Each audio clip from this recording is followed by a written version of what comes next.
Alright, hello everyone, welcome back to Professor Layton and Diabolical Box. Last time, I don't remember what we did last time, I'm gonna be honest, it's been kind of a while. Alright, we got to the end of the mine safe. Got to the end of the mine. Layton and Luke learn much about the Herzen family from the museum and a recovered miner's log. The new information reveals several baffling facts.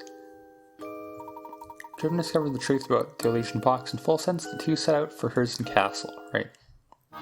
Made it to the end of the mine, we read a miner's diary, and the miner's journal.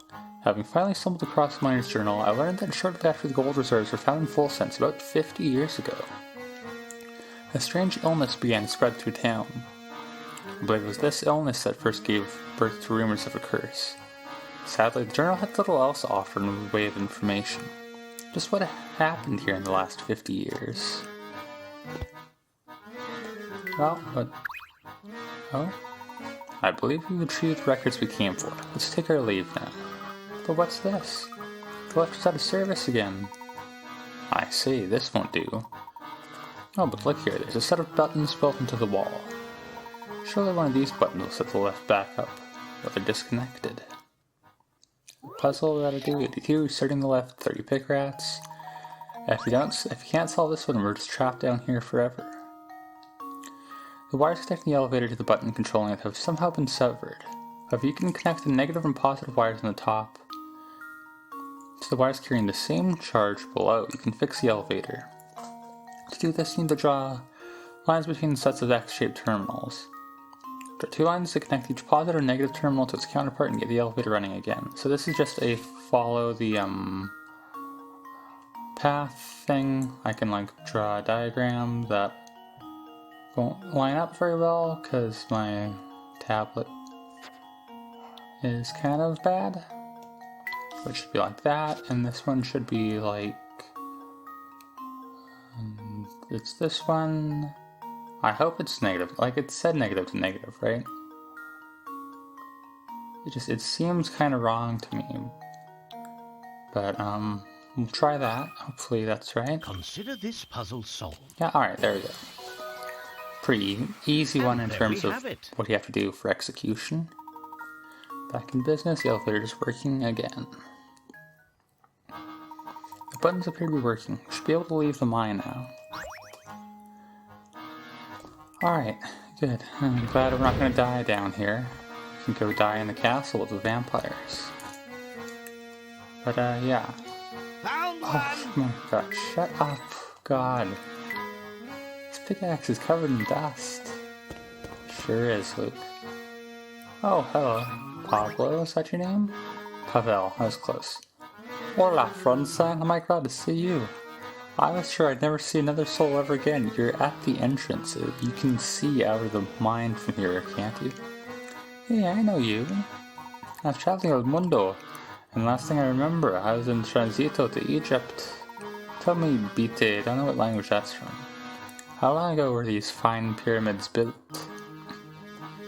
Sorry, sir, you're not in Egypt. Do you remember how you got here? I haven't the foggiest, senor. One minuto, I'm heading down to Africa. Heading for Africa. The next minuto, I'm down here. I was going around, started poking at this thing to pass the time. I think I broke it. Yeah. Help me fix it, s'il vous plaît. Why wouldn't you just poke at some random thing? 77 balancing ornaments, 30 pick rats. Small ornaments dangle from a metal bar, and they're off balance. I've thrown the bar off balance. 5 ornament strings are spaced equally apart, and each of the 3 types of ornaments weighs a different amount. The heaviest ornament weighs the same as 3 of the lightest ones, while the medium ornament weighs the same as 2 of the lightest ornaments.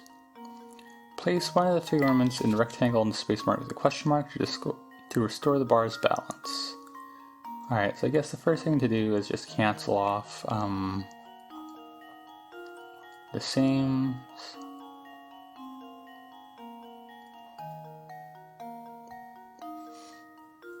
And of course the ones in the middle won't affect anything, so...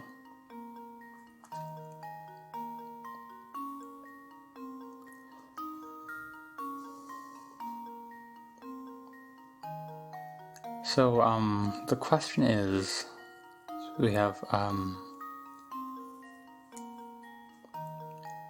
A heaviest is the same as the 3 lightest. A medium is the same as 2 of the lightest.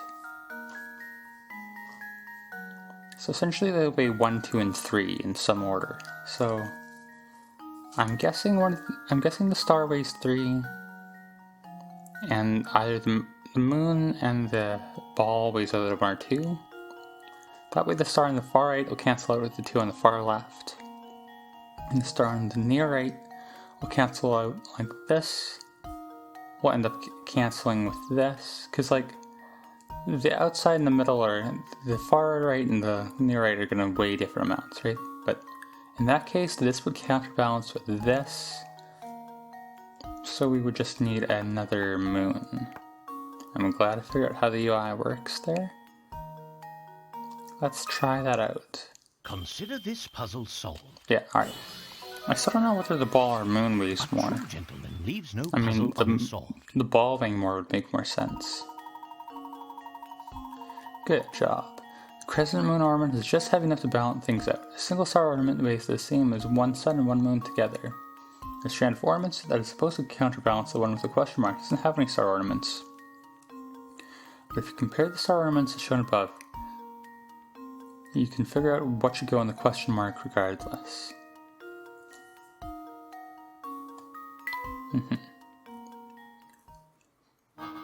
Oh, wonderbar. A million arigatos, minamis. Now I can finally leave this musty tomb. Got a diary key for that. And we're gonna leave. Jackpot! Stop screaming. We're gonna go to the castle now. I guess we gotta go back to the Y. Oh, it's Joseph. Oh, Mr. Layton, with his weird purple hat. It's between blue and purple, I can't quite tell, but it's a weird color. Hello, mister. What brings you to these parts? That was a weird enunciation. Well, to be blunt, sir, I've been doing a bit of spying on you for some time now. You've looked quite the investigation. It won't be long before it all snaps into focus for you. That's why I have to kill you here now. Just kidding. It's for this reason I feel I can no longer hide the truth of this place from you. What are you getting at, sir? He's from the photo store, right? You've seen my studio. All those pictures of the town there, those are pictures I took. The ones in the station are my work as well. These photographs have held my interest for some time now. As they should. Mr. Layton, do you remember our last meeting in my shop? I think there's an airplane going overhead. It might be really loud. I'm sorry about that. You pointed out a certain strange phenomenon occurring in photos taken within Fulsense. Yes, just one curiosity among the many we've seen in this town. And it feels as though the whole of Fulsense conspires to keep a secret hidden from us. Your feeling is right, sir. You see, Fulsense is a cursed town. Cursed? The call as such may seem base, but I assure you the town's past is the very definition of the word. Perhaps the curse is a punishment we're meant to endure for the great mistakes of our past. But all nightmares eventually end, and I feel it won't be long now before we awaken. Huh? What are you talking about? I encourage you to head to that castle in the distance and to meet with Duke Anton. Is this Anton the eldest son of the previous Duke? He is. Duke Anton has presided over Herzen Castle since his father's passing some time ago. I served the Herzen family until that day 50 years ago when I left it all behind and fled. I don't think Anton will ever forgive me, because he's a man who abhors betrayal above all else. What transpired 50 years ago? The answers to all your questions can be found at the castle. I urge you to head there. Perhaps a voice of reason like yourselves, like yours, might persuade Duke Anton to listen. If you believe it'll settle the matter, we'll visit the castle. Yes, see with your own eyes what's become of this town. Perhaps then we'll finally reach the end of this dark tunnel we've been traveling through. He didn't really tell us anything, did he? Like, You just said we gotta go to the castle, which we were gonna do anyways, so, thanks for that, Joseph. And I believe our destination has chosen us this time. You know where we must go next, don't you? The people we've talked to are scared to death of the vampire they say is living up in that castle. And that chat with the photographer only raises more questions. What happened 50 years ago, and what the heck is going on in that castle? Almost overnight, the Herzen family became incredibly wealthy when they discovered that gold claim. If you can understand the story behind that, our questions about the illusion box will be answered. But how are we going to get into the castle, Professor? I don't think it's the kind of place we can just waltz into. I thought by now you'd know exactly how to get in, Luke. What do you mean? The carriage tracks we saw on the road to the castle were still very fresh. It would seem that the carriages bring something to the castle every day. We need only follow the carriage to find our way to the castle. Oh, of course, that carriage is our ticket in. Now you've got the picture. I'm ready to go whenever you are, Professor. Just lead the way. Goat emblem, did we solve that? The symbol's actually a crest belonging to the family who once ruled Folsent, the Herzens. It's clear that the Herzen family and the Elysian box are deeply connected to each other. I mean, I guess. Hey, Ray, that's your name? Hey, this fork in the road is my turf. What's the big idea?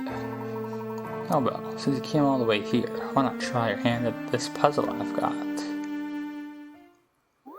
One of 5 disappearing after 560 pick rats. Oh. How'd I skip to number 5 too? So I'm gonna speed through this. It's gonna take me like 20 minutes. I'm gonna fast forward it, so it's gonna be like 2 for you. So look forward to that. Hold on to your hats because this one's gonna be rough. Just like before, you can move any ball on the board as long as it satisfies the following conditions. To move, jump your selected ball over an adjacent space occupied by another ball into an empty space on the other side. You can't jump diagonally. Once you've made the jump, the ball you've jumped over disappears from the board. To complete the puzzle, you must remove all the balls from the board except for one.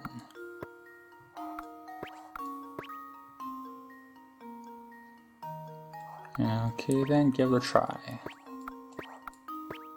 I feel like I've already messed up.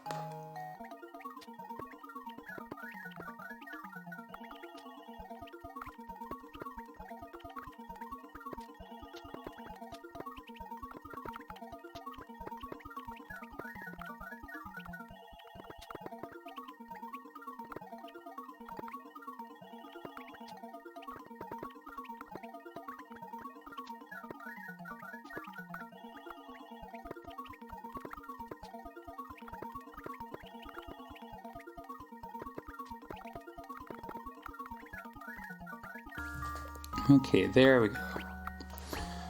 The thing is, puzzles like, you just gotta mess around until you get it. I mean, like, there's some kind of strategizing, but there we have it. Not really enough to commentate through, I think. Nicely done. One variation of this puzzle challenges the player to complete the puzzle in the fewest number of moves possible. For purposes of this puzzle, multiple jumps in a row using a single ball still only count as one move. If you've got some time on your hands, why not try this puzzle again and see how few moves you need to complete it? I was going to say otherwise it's every move removes one ball, so it's going to be the same no matter what. Tore through that puzzle like it was nothing. Wild things live in the forest, pal. If you're set on going deeper, you gotta be prepared for danger. Okay, well I guess we'll call it there for now. Got some things to read for next time. It's going to be a shorter episode after editing, but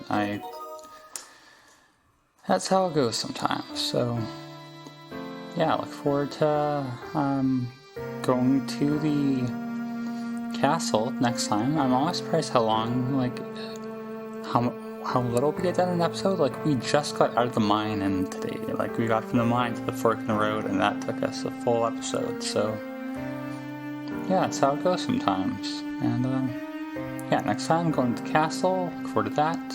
And as always, thank you for watching.